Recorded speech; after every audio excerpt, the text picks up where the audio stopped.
Hello, lords and ladies. Welcome back to Cartoon Hangout, your place for all things cartoon.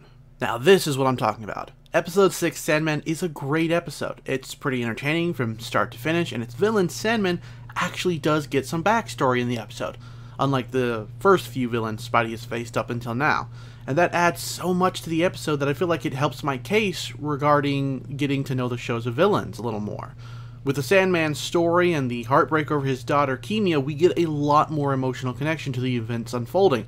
I actually care what happens to Flint and his daughter because I know something about him and his daughter. He's not just a foe from Spidey's gallery that pops up and is gone again. Let's just hope that in future episodes, they continue this trend, even if they toy with how they go about using it. Then there's Kimia, or Sandgirl, I guess we'll be calling her, who was voiced by Sophia Carson. She's a little annoying, but a decent enough antagonist in the episode.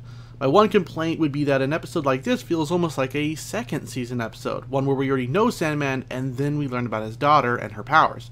But despite that, the story that's told about her and her father is an impactful one, and since she gets away, I'm sure we'll see more of her. No wait, my other complaint is some of her lines, especially when she talks about literally following in her father's footsteps into the factory. But when I got creeped out sitting alone in the dark, I did the one thing I said I'd never do. I followed in my father's footsteps.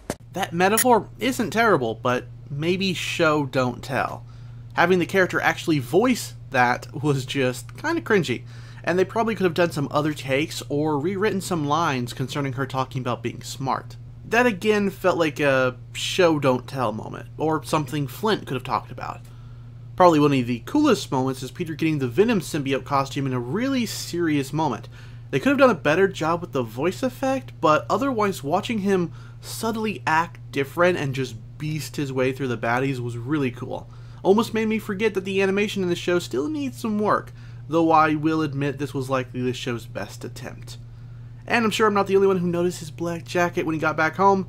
While wearing red-blue all the time is a little too Power Rangers for me, I'm okay with this subtle wardrobe change to reflect an attitude change in him, thanks to the symbiote.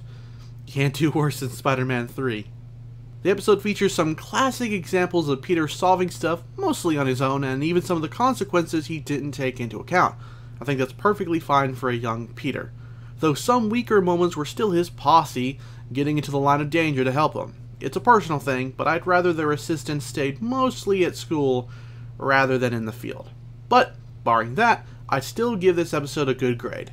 It's got mostly what I'm looking for from a Spider-Man cartoon, enough that I can kinda get past the stuff I don't like, as long as it doesn't overwhelm the future episodes like the earlier ones. What did you think of Sandman? Did you like the show's take on him? And what about Kimia, his daughter? Share your thoughts down below. And be sure to check out my Patreon or Spreadshirt accounts if you'd like to support the channel. The $5 tier on Patreon will get you access to my videos earlier than when they go up on YouTube. Check it out if you're able. Thanks for watching, and take care.